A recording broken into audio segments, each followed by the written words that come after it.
Saudações a todos, sejam bem-vindos a mais um vídeo do MGF, como é que vocês estão? O vídeo de hoje, na verdade, é a primeira de 3 partes em que eu vou falar a respeito de um tema que eu imagino que muitos de vocês já não aguentem mais esperar. Hoje eu vou falar a respeito daquilo que nós já sabemos, daquilo que já foi liberado sobre aqueles capítulos antecipados de Os Ventos do Inverno. Eu vou fazer um resumo de cada capítulo que já foi liberado, na extensão das informações que existem, para que vocês já tenham um gostinho de como é que será o livro quando ele for publicado. Esperamos nós que nos próximos 5 anos, talvez. Esse vídeo obviamente vai conter spoilers, conforme eu vou explicar mais adiante, então tomem cuidado com ele. E eu peço a todos, como sempre, que curtam o vídeo, se inscrevam no canal, compartilhem o material com os amigos e considerem contribuir diretamente com o meu trabalho aqui através do Pix, do botão Valeu Demais ou do Clube de Membros. Também peço a todos que deem uma olhada aqui embaixo na descrição nos links de produtos afiliados do canal da Amazon, pois comprando através deles vocês me ajudam sem custo adicional. Com os recados dados e as explicações preliminares feitas, vamos começar a falar a respeito dos 4 primeiros capítulos liberados de Os Ventos de Inverno.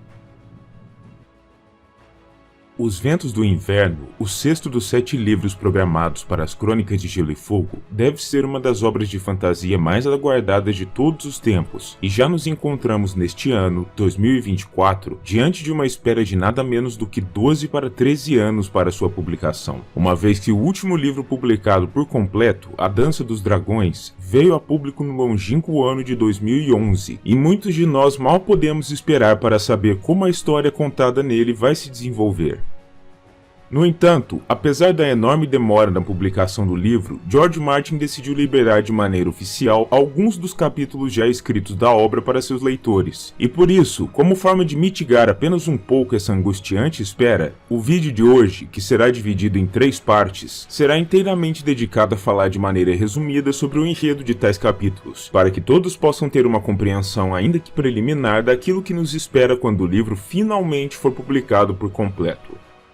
Antes de mais nada, acredito em não ser necessário afirmar que, naturalmente, estes vídeos estarão repletos de spoilers do enredo vindouro das crônicas, pois eu não poderia falar a respeito dos acontecimentos já conhecidos do 6º livro sem revelar pontos importantíssimos do enredo.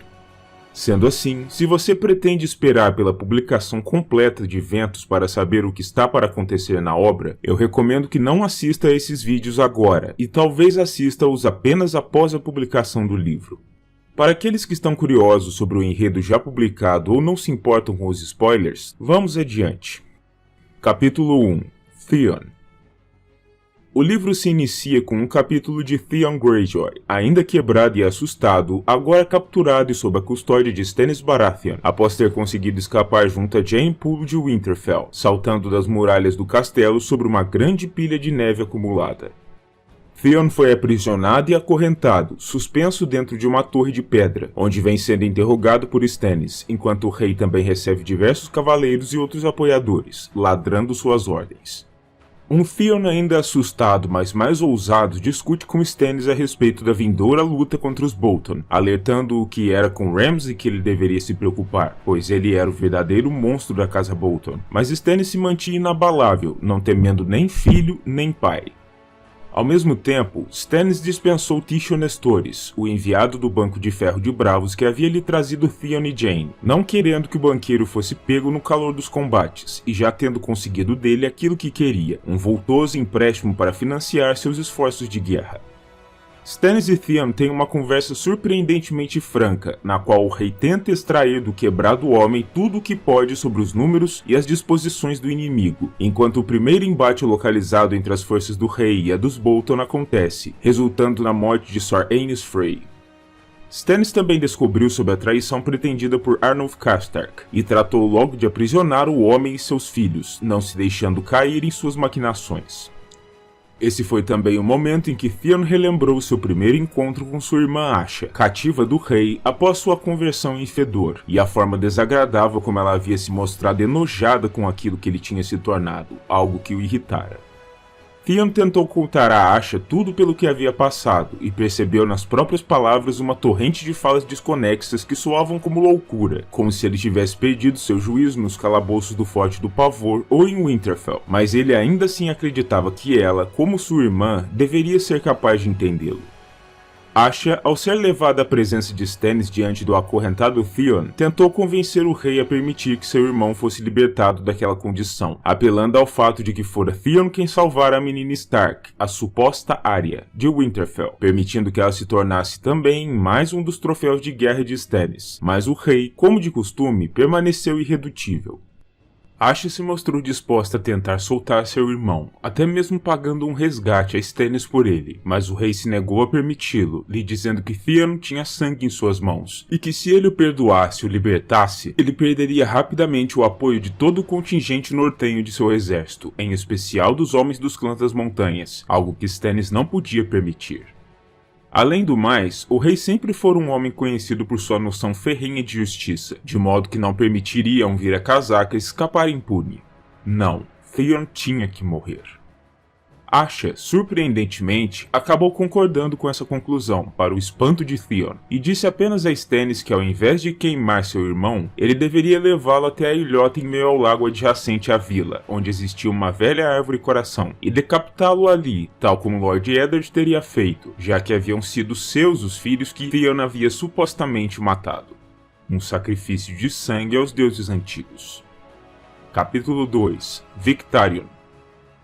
Nós encontramos o Capitão de Ferro ancorado na Baía dos Escravos, preparando sua tripulação dentro de uma coca capturada para abordagens e capturas de mais navios, pois as capturas tinham sido importantes tanto pelos bens de comércio que eles angariavam, que ajudavam a sustentar as tripulações e financiar sua expedição, quanto pelas embarcações em si, que ainda que não fossem todas propriamente navios de combate, eram importantes para repor os números da frota de ferro e as eventuais perdas dos navios originais, quase impossíveis de ser evitadas em uma viagem marítima tão longa para um ambiente de guerra. Victarion também continuava firme em seu propósito de ser visto naquelas estranhas terras estrangeiras como um libertador nos mesmos moldes de Daenerys. Talvez por uma questão de piedade, pois apesar do fenômeno da servidão, a escravidão conforme praticada pelos Essos era proibida pelo Deus Afogado, talvez como forma de já chegar diante de Daenerys tendo com ela essa fama em comum, tornando mais fácil tomá-la para si, como era o seu plano. Ao mesmo tempo, Victarion também se pôs a analisar o berrante do inferno que Euron lhe havia outorgado, junto do sacerdote Mocorro, a quem Victarion ainda acreditava lhe ter sido dado como um presente do deus, e de alguns de seus servos remadores da Frota de Ferro. O sacerdote vermelho lhe havia explicado que o berrante podia ser brandido e operado por outra pessoa, desde que ele, Victarion, fosse o seu mestre, o que significava dizer ter com ele uma ligação de sangue, fazendo com que ele se tornasse vinculado ao berrante na forma da magia de sangue valeriana. Os servos sabiam que o capanga de Euron que primeiro havia tocado aquele berrante amaldiçoado morrera por isso, e se sentiam temerosos pois sabiam que seriam os próximos, mas Victarion, para convencê-los, lhes prometeu a liberdade em troca de um sopro cada, lhes dizendo que o homem de Euron havia tocado a coisa por 3 vezes, ou seja, se cada um tocasse apenas por uma, podia ser que sobrevivessem. Ou não, mas eles estavam navegando em direção a uma guerra de todo modo, e podia ser que morressem a qualquer dia, em qualquer momento. Com isso, Victarion ordenou que a mulher morena sangrasse seu braço em uma tigela, e então besuntou o berrante com seu sangue, para torná-lo seu, antes de ordenar que seus servos o tocassem quando chegassem a Meereen, pronto para ter seus dragões presos a si. O capítulo, que não é totalmente liberado até o momento, termina com uma sessão de sexo sem penetração entre Victarion e sua mulher morena, com ela o ajudando a colocar sua característica armadura, fazendo um entusiasmado discurso aos seus homens no Vitória de Ferro, e então com todos navegando mais uma vez, em direção a Meereen, prontos para começarem seu trabalho por lá. Capítulo 3. Tyrion.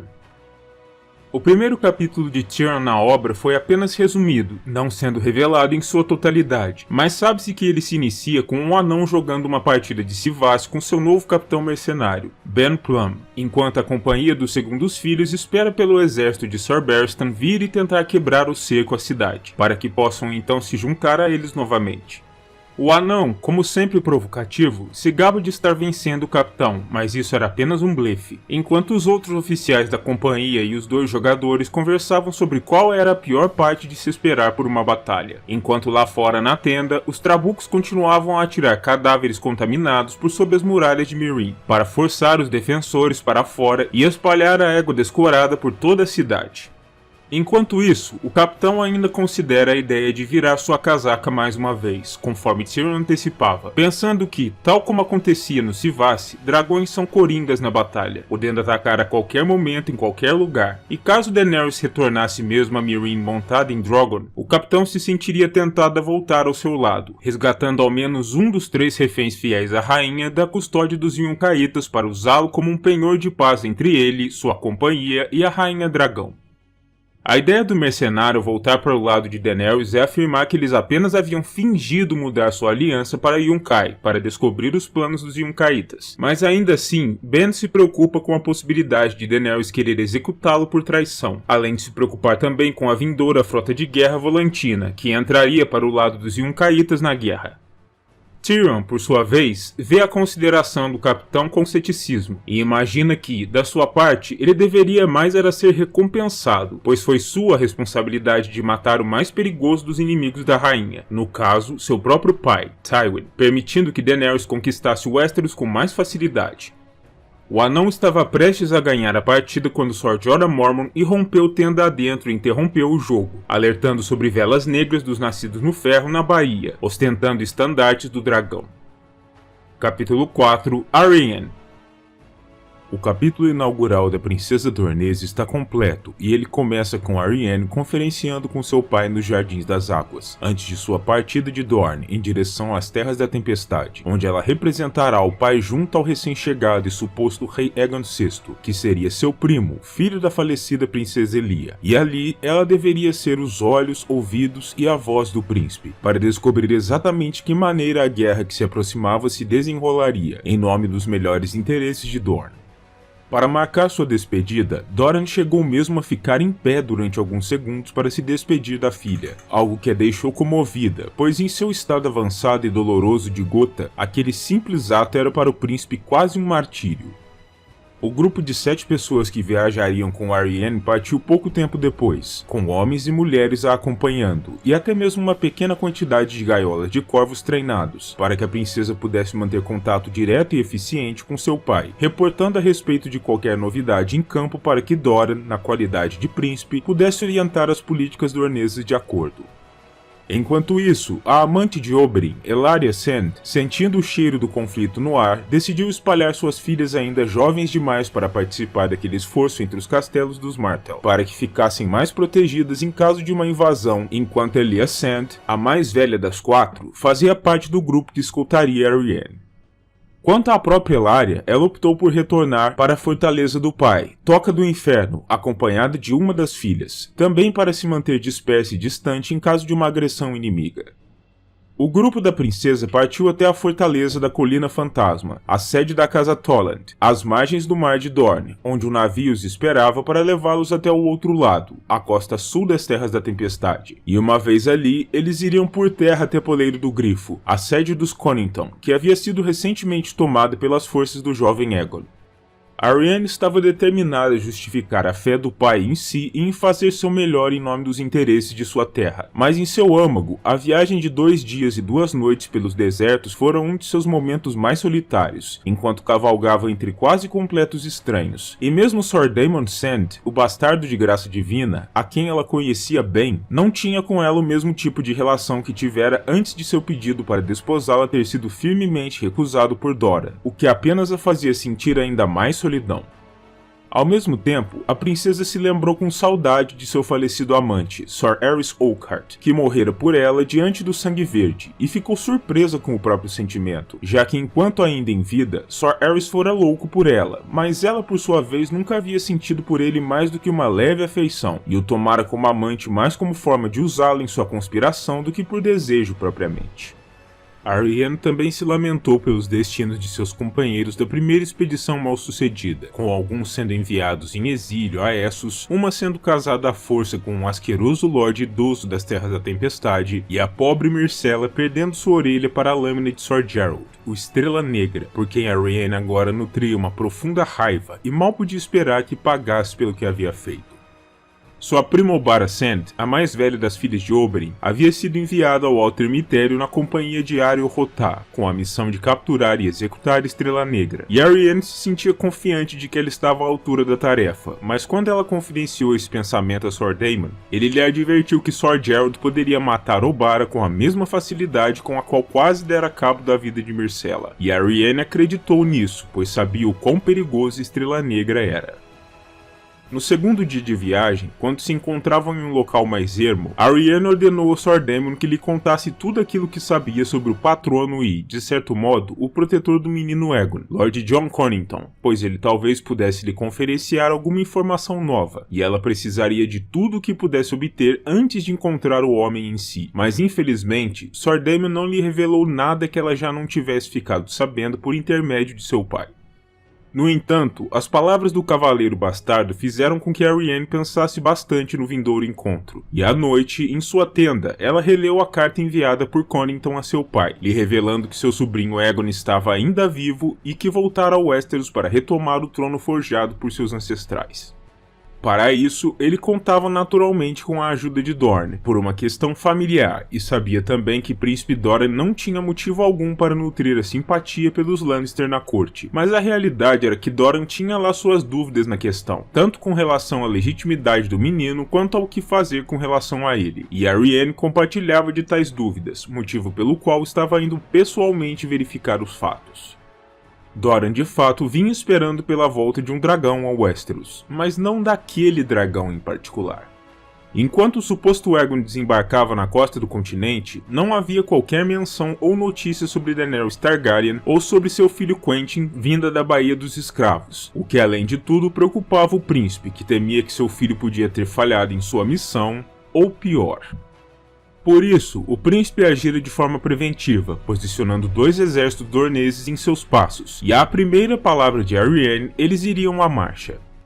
No terceiro dia de viagem, eles finalmente atingiram Monte Espírito, a sede dos Toland, onde conferenciaram com Lady Nymella, a senhora do local, além de suas 2 filhas. E a partir dos relatos delas, o grupo descobriu que no meio tempo em que havia permanecido sem notícias, as fortalezas menores de Casa de Chuva, Ninho do Corvo, Mata Bruma e Pedra Verde haviam todas caído com certeza para a Companhia Dourada, e haviam rumores de que o mesmo havia acontecido em Tarth, ao longo do Cabo da Fúria e em metade dos degraus, significando que os homens do rei Aegon vinham conquistando cada vez mais terreno, e sua ameaça ao trono a cada momento se tornaria mais difícil de ser ignorada.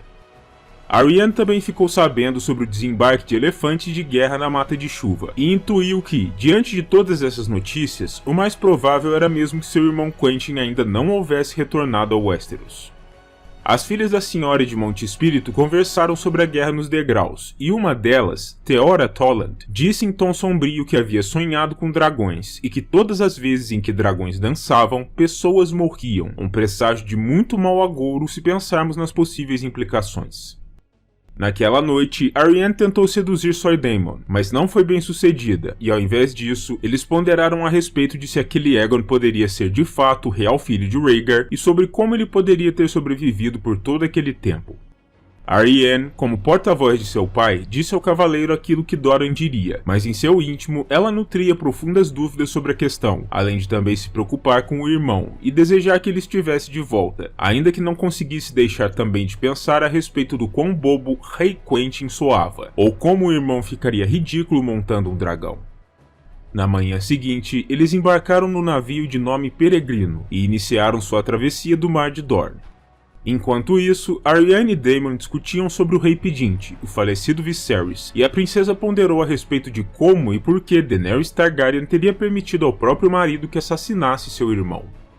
Arianne e Daemon também ponderaram a respeito de se Daenerys, sendo filha do Rei Louco, também seria portadora da mácula, mas como eles não poderiam saber a resposta para aquela questão até que a Rainha Dragão de fato retornasse, Daemon afirmou que tudo o que poderiam fazer era ter esperança de que não fosse esse o caso.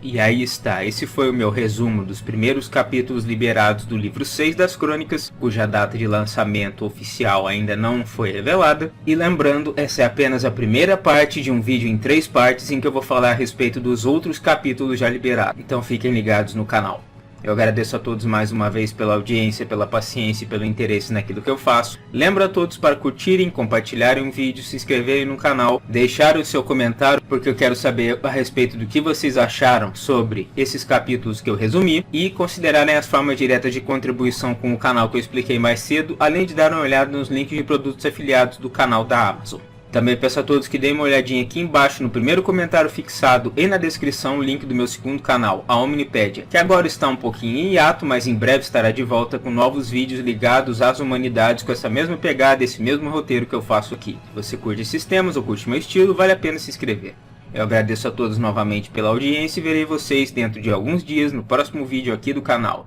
Demorou? Grande abraço a todos mais uma vez e